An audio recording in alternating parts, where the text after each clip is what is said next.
Hari pertama kerja pasca libur lebaran pegawai negeri sipil Pemkot Bogor banyak yang datang terlambat. Sementara itu di Makassar, puluhan PNS Pemkot Makassar berlarian saat apel pagi akan digelar. Hari pertama pasca libur lebaran, banyak pegawai negeri sipil yang kedapatan telat dan tidak masuk kerja. Wali Kota Bogor, Bima Arya menegaskan pihaknya akan memberi sanksi tegas terhadap PNS yang membolos hari ini. Sanksi akan diberikan sesuai aturan yang berlaku bagi PNS yang tidak disiplin. Bima menekankan agar jajarannya untuk tetap bekerja melayani warga. Setelah ini saya langsung dapat koordinasi. Macam-macam lah, terutama monitor perkembangan kota dan lain-lain. Tidak ngecek. Pak, kalau misalnya ada yang nggak masuk hari ini atau bolos, pasti ada sanksi. Sementara di Makassar, sejumlah staf pemerintah Kota Makassar berlarian saat apel pagi akan digelar. Pasalnya, mereka yang telat tidak diperkenankan mengikuti apel dan akan diberi sanksi sesuai dengan peraturan kepegawaian. Inspeksi mendadak juga dilakukan Wali Kota Makassar usai memimpin apel pagi. Satu persatu absensi PNS Pemkot Makassar diperiksa. Bahkan, untuk memastikan tidak ada manipulasi absen, Wali Kota bersama Kepala Badan Kepegawaian melakukan absensi ulang. Kalau satu hari tidak masuk ini sama dengan 1 bulan tidak masuk, karena dia tidak tahu apa yang ditugasi dan apa tugas dia. Bisa penundaan gaji, penundaan pangkat, bisa banyak. Ada PP-nya memang yang mengatur itu. Ada dipecat, tiap tahun saya menandatangani pemecatan.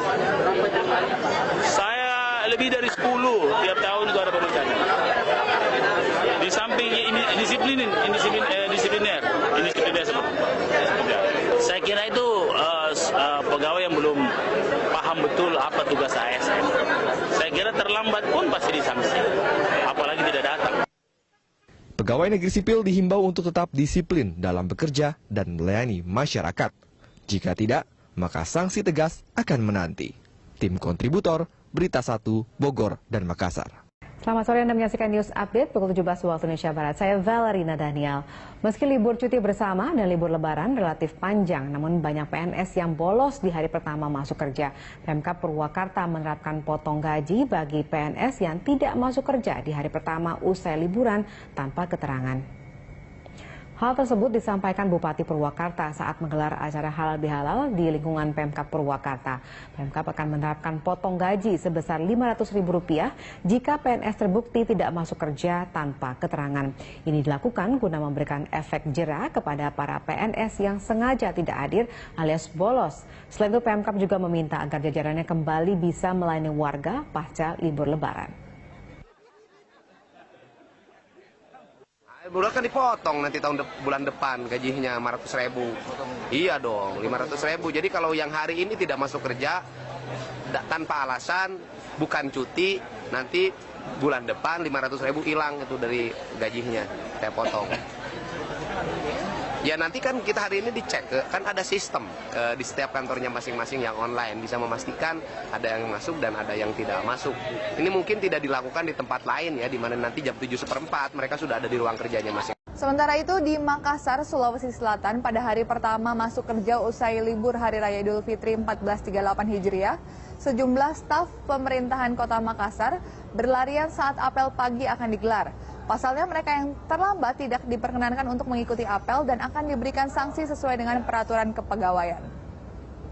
Wali Kota Makassar Ramdan Pomanto menekankan para pegawai pemerintah kota meningkatkan kedisiplinan kerja.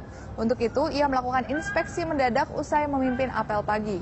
Satu persatu absensi PNS Pemkot Makassar diperiksa. Bahkan untuk memastikan tidak ada manipulasi absen, Wali Kota Makassar bersama Kepala Badan Kepegawaian Daerah Kota Makassar melakukan absen ulang. Pada tahun 2017 ini, pemerintah Kota Makassar berharap adanya perbaikan kinerja bagi seluruh SKPD. Di antaranya mengenai kedisiplinan, bebas pungli, dan tidak korupsi. Kalau satu hari tidak masuk ini sama dengan 1 bulan tidak masuk, karena dia tidak tahu apa yang ditugasi dan apa tugas dia. Bisa penundaan gaji, penundaan pangkat, bisa banyak. Ada PP-nya memang yang mengatur itu. Ada dipecat, tiap tahun saya menandatangani pemecatan. Saya lebih dari 10 tiap tahun itu ada pemecahan. Di samping ini disipliner seperti. Saya kira itu pegawai yang belum paham betul apa tugas ASN.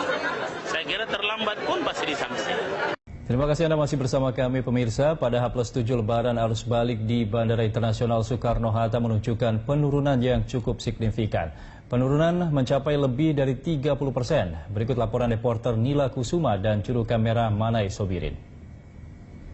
Pada H+7 Lebaran atau tepatnya di hari Senin tanggal 3 Juli 2017, jumlah penumpang di Bandara Internasional Soekarno-Hatta telah mengalami penurunan yang signifikan jika dibandingkan pada H- Lebaran atau pada hari H Lebaran. Di mana dari data yang kami himpun pada hari ini, jumlah kedatangan domestik ini tercatat ada di angka 42.487 penumpang. Sedangkan untuk keberangkatan ini di angka 53.686. Jumlah ini menurun jika dibandingkan pada H+6 kemarin, di mana pada kedatangan domestik berada di angka sekitar 72.000, sedangkan keberangkatan 77.000. Memang angka keberangkatan jauh lebih tinggi jika dibandingkan dengan angka kedatangan, dan pihak bandara mengakui hal ini terjadi akibat banyaknya anak yang masih libur sekolah dan baru masuk pada tanggal 17 Juni nanti. Sehingga orang tua banyak yang mengajukan cuti belakangan, jadi banyak juga yang melakukan perjalanan pada H+ setelah Lebaran. Dan total jumlah penumpang pada tanggal 3 Juli hari ini sekitar 117.595, artinya mengalami penurunan sekitar 38,42%. Sejauh ini dari musim mudik Lebaran pada H- dan juga H+ Lebaran tahun 2017 ini, puncak arus tertinggi terjadi pada hari Sabtu tanggal 24 Juni 2017, di mana total penumpang yang melakukan perjalanan dan juga datang ke Bandara Internasional Soekarno-Hatta totalnya mencapai 216.736. Diprediksi memang ke depannya ini jumlah atau angka dari kedatangan juga masih akan terus menurun, namun sifatnya juga masih dinamis, bisa tiba-tiba naik dan juga bisa kemungkinan turun karena mengingat masih maraknya liburan anak sekolah dan juga masih banyaknya pekerja yang mengajukan cuti libur setelah hari Lebaran. Pihak Angkasa Pura mengaku sejauh ini belum ada evaluasi yang besar terkait dengan hal-hal yang terjadi selama musim mudik Lebaran, dan pihak Angkasa Pura juga mengaku mendapatkan apresiasi dari sejumlah kementerian seperti Kementerian Perhubungan dan juga Kementerian BUMN atas kinerja dan juga kerja selama musim mudik angkutan Lebaran 2017 ini. Diharapkan pada tahun depan angka apresiasi bagi kinerja dari Angkasa Pura terkait dengan pelayanan kepada masyarakat bisa lebih meningkat. Nila Kusuma, Manai Sobirin, Berita 1 Jakarta. Terkait letusan kawah sileri yang ada di Dieng, Banjarnegara, Jawa Tengah. Dari informasi yang kami peroleh bahwa letusan terjadi sekitar pukul 12 waktu Indonesia Barat siang tadi, dan kawah sileri ini ada di Desa Kepakisan, Batur, Banjarnegara, Jawa Tengah. Letusan terdengar satu kali dengan ketinggian 50 meter. Ini adalah kawah di Pegunungan Dieng dengan luas sekitar 4 hektar. Ini berada 7 km arah barat kawasan wisata Dieng, Jawa Tengah yang berada di Kabupaten Banjarnegara, Jawa Tengah. Pada saat kejadian, menurut informasi yang kami peroleh, pengunjung berada di kawasan Kawah Sileri, sekitar ada 10 orang, dan saat ini tengah dilakukan upaya evakuasi di Puskesmas Batur. Kami mencoba untuk menghubungi pihak terkait untuk mengkonfirmasi informasi ini. Adapun juga pengunjung maupun warga saat ini sudah diminta untuk meninggalkan lokasi, dan untuk area kawah sudah disterilisasi. Karena info dari Pos Gunung Api Dieng bahwa kejadian tersebut atau kejadian ini berpotensi akan menimbulkan letupan atau letusan susulan.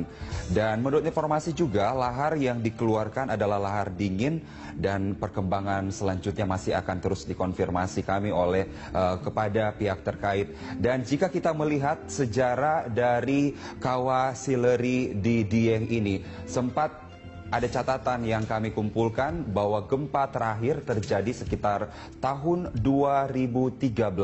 Pada saat itu, pada tanggal 20 April, gempa terasa di dataran tinggi Dieng, membuat warga di 3 kabupaten, diantaranya adalah Banjarnegara, Batang, dan Wonosobo, mengungsi pada Jumat waktu setempat pada waktu itu.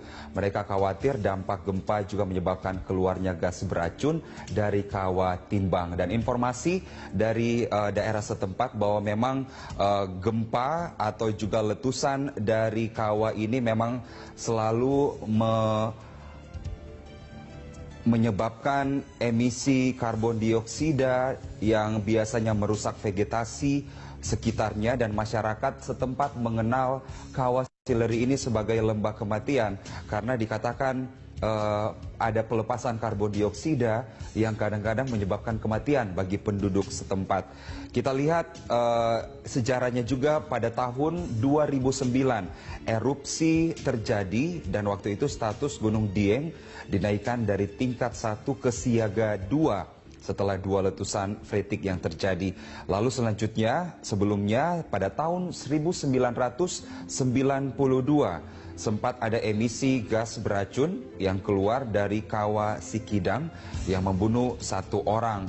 Kemudian yang paling besar terjadi adalah sejarahnya tahun 1979. Pada tahun ini emisi karbon dioksida yang menyertai letusan freatik atau letusan yang disebabkan pemanasan air di bawah tanah menewaskan 149 orang.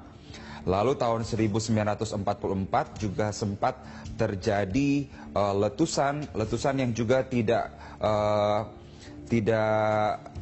terlalu besar, tetapi memang ini menyebabkan hujan abu dan lumpur di beberapa desa sekitar, diantaranya Kepakisan, Sekalem, Sidolok, Pager Kandang, Jawera, dan Kepakisan Lor, hingga kemudian terjadi langit yang hitam pekat atau gelap pada waktu itu. Setidaknya ada 59 orang tewas di data yang kami kumpulkan, 38 orang luka, sebagian luka bakar, dan 55 orang juga menghilang. Dan letusan juga terjadi pada tahun 39 dan ada banyak tanggal data yang kami kumpulkan.